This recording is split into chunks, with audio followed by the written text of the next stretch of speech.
Ciudadano, que esté con nosotros esta tarde. Francisco, muy buenas tardes, gracias por tomar esta conversación. ¿Cómo está? ¿Qué tal, Juan Carlos? Un gusto estar contigo y con tu auditorio. Buenas tardes.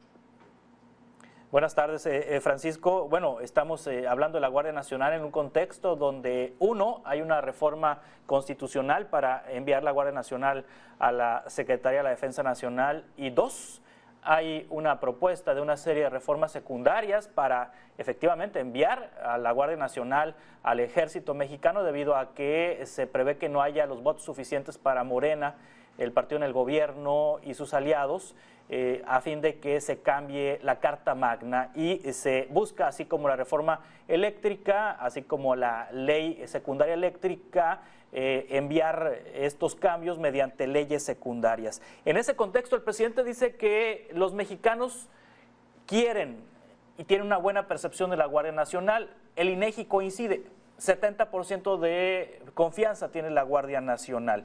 ¿Qué opinión le merece sobre la percepción ciudadana de la Guardia Nacional en este contexto de discusión de militarizarla? A ver, no tenemos que engañarnos. La Guardia Nacional ya está militarizada. Nació militar, tiene un mando militar, tiene los mandos intermedios militares, tiene un régimen disciplinario militar, tiene una cadena de mando completa militar, tiene o debería tener una formación militar, porque en realidad no tiene una formación específica, pero pues la Guardia Nacional nació bajo esta intención de que fuese un cuerpo militarizado. Recordaremos que la promesa que nos hizo el presidente, que no cumplió, fue precisamente la de generar un cuerpo civil. La verdad es que quienes dimos la batalla, las organizaciones y expertos que dimos la batalla en el Senado y en la Cámara de Diputados, finalmente logramos que se modificaran esos elementos que militarizaban la institución, nos pasaron un punto de acuerdo y al final aprobaron lo que pues originalmente se había planteado y lo que tenemos hoy, que es una institución militar. Entonces, en este contexto, el decreto que propone el presidente, que hay que decir una cosa, sorprendió que lo presentara el día que lo presentó y no el 1 de septiembre, porque el 1 de septiembre es cuando tiene la posibilidad el presidente de mandar una iniciativa preferente y no todavía el último día de agosto. Y entonces, pues no sabemos en realidad, y no está expreso en ninguna parte del documento, que el presidente solicita que esta sea considerada como una iniciativa preferente. Entonces no sabemos si la Cámara de Diputados y el Senado la resolverán como tal, o si quedará pues simple y sencillamente dentro de las tantas propuestas que se discutirán en el periodo ordinario de sesiones. Dicho esto, la Guardia Nacional, como la Policía Federal, en su momento, tienen siempre un mejor nivel respecto a lo local en términos de confianza, porque pues son instituciones con las que el ciudadano poco se relaciona. Es decir, si yo veo una patrulla municipal, veo una patrulla estatal y veo una patrulla que en su momento era federal y ahora es la Guardia Nacional, siempre yo iba a confiar mucho más en la federal que en los otros cuerpos, precisamente porque no tengo la experiencia de la corrupción. En el caso de las policías que son cercanas a los ciudadanos, más del 70% considera que son corruptas porque ha tenido algún tipo de experiencia relacionada con la corrupción. Son las instituciones más débiles, las que tienen controles menos poderosos, que tienen formaciones pues más deficientes, capacitación más deficiente. Pero la verdad es que la Guardia Nacional, si analizamos su desempeño ha sido bastante pobre. O sea, ese prestigio del que goza, en realidad goza pues inmerecidamente, porque la Guardia Nacional no ha sido capaz de tener detenciones significativas, aseguramientos significativos, resultados significativos, y entre otras cosas su formación es una formación muy pobre. Si nosotros nos metemos en este momento y entramos a la página de la Guardia Nacional, encontraremos que a estas alturas, a 3 años de su creación, no hay un plan rector de profesionalización. Lo que hay es una descripción de 8 cursos que serán tomados por las personas por un total muy escueto de horas que no llegan ni siquiera a ser una semana en total. Entonces, en realidad no estamos hablando de un cuerpo profesionalizado. La Guardia Nacional tiene niveles muy bajos de controles de confianza. Estamos hablando de menos del 20% de los integrantes de la institución cuentan con el certificado policial único, que todavía es necesario para los fines de la ley. Y en términos de por qué el presidente está mandando esta iniciativa, él dice que es para que no se corrompa la Guardia Nacional como se corrompió la Policía Federal. Si la Policía Federal era tan corrupta, la pregunta es entonces por qué permitió el presidente la corrupción y la impunidad, porque no hay un solo policía que haya sido detenido y sentenciado por hechos y investigado por hechos de corrupción. Entonces el presidente avaló la impunidad, y si no era corrupto, entonces está diciéndonos una mentira. Sea como sea, el presidente está fallando en su función como mandatario. Y lo que sí es real es que en el caso de la Guardia Nacional, el presidente nos habló ayer y ha insistido de que son 120,000 elementos. En realidad no son 120,000 elementos, son 20,000 elementos de la Guardia Nacional y 100,000 elementos prestados de las Fuerzas Armadas. Y esto, pues evidentemente, implica un riesgo para el presidente, porque como se lo advertimos quienes tuvimos el espacio dentro del Consejo Nacional de Seguridad Pública, dentro del Legislativo, de hacer presente cuáles eran los riesgos de esta iniciativa, la Guardia Nacional no pasó por un proceso de formación de cuerpos y de integración de cuerpos, de selección de cuerpos, para que se formase como una institución propia, sino que ha vivido de prestado. Entonces, los transitorios de la ley de la Guardia Nacional, eso que aprobó el Congreso morenista, nos dice que pues en el último día del mandato del presidente, el Ejército y la Marina y todos los cuerpos prestados a la Guardia Nacional deberán regresar a los cuarteles.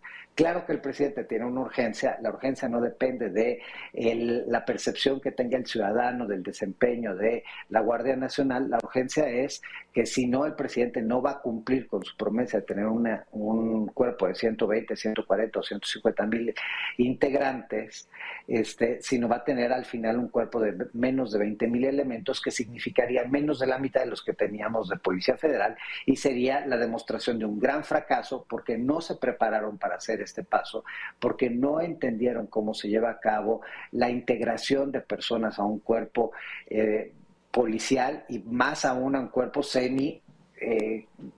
militarizado, que no ha acabado de cuajar en su fin, en su organización, que está dentro de la Secretaría de Seguridad Pública, pero que desde siempre ha dependido de la Secretaría de la Defensa Nacional.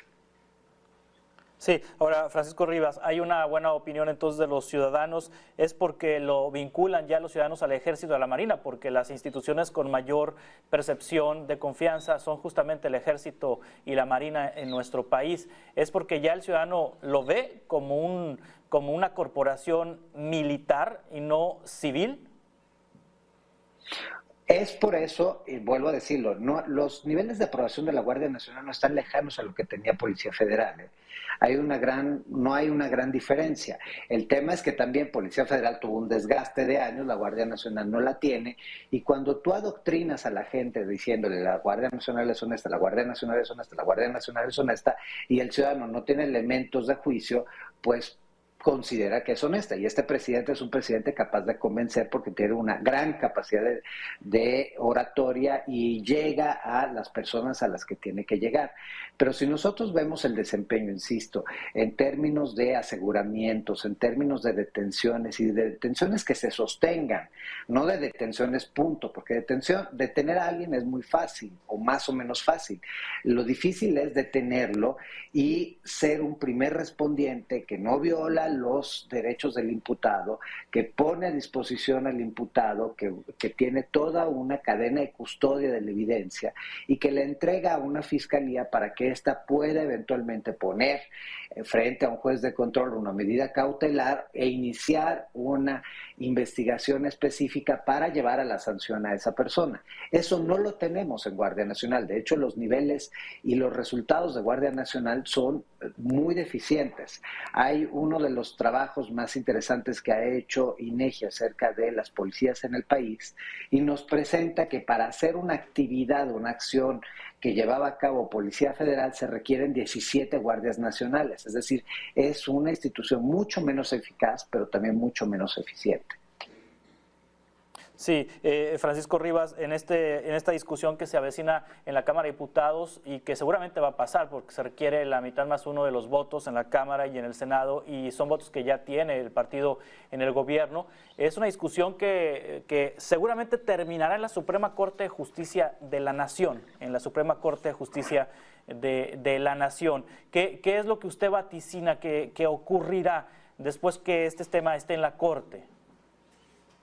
Mira, Juan Carlos, haces una pregunta interesante porque lo esperado en otro momento histórico sería que pues esta no fuese una iniciativa que una vez que fuese aprobada por el Congreso fuese considerada absolutamente inconstitucional por la Suprema Corte de Justicia de la Nación. Ahora, la verdad es que la Suprema Corte de Justicia de la Nación en esta administración nos ha dejado mucho a qué deber, porque si pensamos en todas las controversias constitucionales que han interpuesto las autoridades, es decir, gobernadores, alcaldes, otras autoridades, los adversarios políticos, los ciudadanos por temas de inconstitucionalidad en términos del trabajo de tanto el Ejército como de la Guardia Nacional, pues no se ha resuelto absolutamente nada ya después de 3 años que se aprobó esta ley. Entonces, yo no sé cuál va a ser el resultado, me cuesta mucho trabajo pensar que la Suprema Corte de Justicia de la Nación se aventará un tiro de aprobar algo que a todas luces es inconstitucional, porque en la Constitución, tanto por lo que refiere a las funciones del presidente, como por lo que refiere a la Ley Orgánica de la Administración Pública, como por lo que refiere a la Guardia Nacional y al Ejército, el único camino para que se pudiese trasladar la Guardia Nacional al Ejército es una reforma constitucional que el presidente no presentó o no se ha presentado todavía, y no se ha presentado porque no cuenta con el número suficiente de votos, ya que se requiere una mayoría calificada en ambas cámaras, que ya ahí sí el presidente no tiene. Entonces, la verdad es que están mandando una iniciativa a sabiendas que es inconstitucional y le están girando la responsabilidad a la Suprema Corte de Justicia, porque finalmente si esta reforma no pasa, pues el presidente tendrá una de las tantas excusas que le encantan de que la culpa no es de él, que el país esté hecho un desastre, sino será culpa de la Suprema Corte de Justicia de la Nación, cuando él de antemano sabe que, uno, no hicieron nada por formar cuerpos para integrar una Guardia Nacional como nos la habían prometido, y 3, que está mandando una reforma que es inconstitucional y que no debe pasar. Sí, ¿qué escenario hay para 2024 cuando entre un nuevo poder ejecutivo, una nueva presidenta, un nuevo presidente de la República? Porque la Constitución establece que, pues efectivamente, los marinos y los militares, el personal de la milicia, del Ejército que está en la Guardia Nacional tendrá que regresar a sus cuarteles. Se quedaría la Guardia Nacional con 20,000 efectivos, con los números que tenemos en este momento, pero ya sin Policía Federal. Es un escenario que debe preocupar entonces ahorita pues a las corcholatas, me imagino. Hay que empezar a preguntarle a las corcholatas. A ver, yo no sé quién, de verdad, por qué alguien quisiera ser el próximo presidente de México, porque la verdad es que desde donde la veas, este gobierno nos va a dejar un desastre. No lo dejará en salud, no lo dejará en educación, la economía destrozada, la deuda más alta que nunca, a pesar de que el presidente diga que no se ha endeudado el país está endeudado, condiciones sumamente adversas. Pero por lo que refiere a la seguridad, cerraremos el sexenio como el sexenio más violento de la historia y con una complejidad de delitos y con una presencia territorial muy importante. Más allá de la reforma que tenga o no tenga que ver con la Guardia Nacional, de antemano la primera preocupación que deberíamos tener es que a lo largo de esta administración se han hecho recortes presupuestales muy profundos. Este es el segundo año en que las policías locales, las municipales, tienen 0 pesos con 0 centavos. La Fiscalía General de la República tiene recortes dentro de las fiscalías y sus actividades y sus rubros que van en una magnitud entre el 60 y el 84% menos respecto a lo que tenían el sexenio pasado. Y eso, pues, también nos explica por qué no hay carpetas de investigación federales, pues porque no hay quien lleve a cabo las carpetas de investigación, no hay quien investigue. Entonces, este conjunto de situaciones es un conjunto muy adverso porque la verdad es que sí estaremos con condiciones graves de seguridad, no tendremos a las policías locales, no tendremos a las policías estatales y a las fiscalías que también tienen recortes presupuestales muy profundos. Y aunque la Guardia Nacional se adscribiese al ejército, el ejército ha sido un martillo muy poderoso, un instrumento muy poderoso cuando ha estado utilizado de la mano de los civiles. Hay casos muy evidentes en donde el ejército funcionó muy bien en recuperar Tijuana, recuperar Ciudad Juárez, recuperar la zona metropolitana de Monterrey, la zona metropolitana de La Laguna, pero siempre acompañados de civiles, dirigidos por civiles y en una construcción que tenía que ver incluso con la sociedad civil. En este caso, cuando volteamos a ver la presencia, la mera presencia de las Fuerzas Armadas, de las Fuerzas Federales, no hay ni una sola evidencia que a partir de la llegada de las fuerzas federales mejore algo. De hecho, al contrario, generalmente empeora. Pensemos que hoy Michoacán y Zacatecas son las entidades que per cápita tienen más presencia de Guardia Nacional y del Ejército, seguidas de Baja California y otras entidades que coincidentemente son las más violentas del país y que aunque lleguen más y más y más efectivos, las condiciones cada vez están peor, peor y peor. Entonces, pues la verdad es que sí es una situación que debería preocupar a quien quiera ser presidente el próximo sexenio. Francisco Rivas, director del Observatorio Nacional Ciudadano, muchas gracias por estar con nosotros esta tarde. Estamos en contacto, si le parece, para futuras conversaciones. Encantado, y ahorita en nuestra página podrán ya encontrar un resumen de lo que pasó el día de ayer, de lo que nos informó el presidente y pues un contraste con los datos duros, con los datos oficiales que nos dicen que en los 6 minutos en que habló el presidente no dijo ni una sola verdad. Entonces, pues los invito a que entren a nuestra página www.onc.org.mx y muchas gracias por el espacio, Juan Carlos.